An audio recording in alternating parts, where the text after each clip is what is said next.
उपमुख्यमंत्री अजित पवार यांच्या निधनामुळे संपूर्ण महाराष्ट्रावर शोककळा पसरली आहे. बारामती विमानतळाच्या धावपट्टीजवळ सकाळी 8:45 सुमारास अजितदादांचं विमान क्रॅश झालं.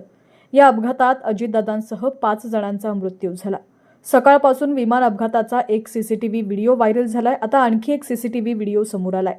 या व्हिडिओमध्ये स्पष्ट दिसतंय की हवेत असताना विमानातून धुराचे लोळ दिसून येत आहेत. पुढे गेल्यानंतर विमान डाव्या बाजूला झुकलं आणि कोसळलं.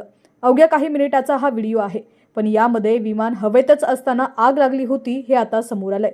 या प्रकरणाचा तपास AAIB यांच्यावरती सोपवण्यात आला होता. संध्याकाळी 4 वाजेच्या सुमारास AAIBचे महासंचालक स्वतः घटनास्थळी पोहोचले होते. त्यांनी घटनास्थळाची पाहणी केली आणि विमानातला महत्त्वाचा असलेला ब्लॅक बॉक्स ताब्यात घेतलाय.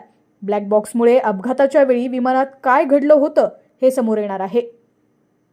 ब्लॅक बॉक्समध्ये प्रत्यक्षात 2 उपकरणं असतात. CVR कॉकपिट व्हॉइस रेकॉर्डर, पायलटचा आवाज संभाषण कॉकपिटचा आवाज रेकॉर्ड करतो. FDR फ्लाइट डाटा रेकॉर्डर विमानाचा वेग, उंची, इंजिनची माहिती, तांत्रिक डेटा जतन करतो. या दोघांनाही एकत्रितपणे ब्लॅक बॉक्स म्हणतात.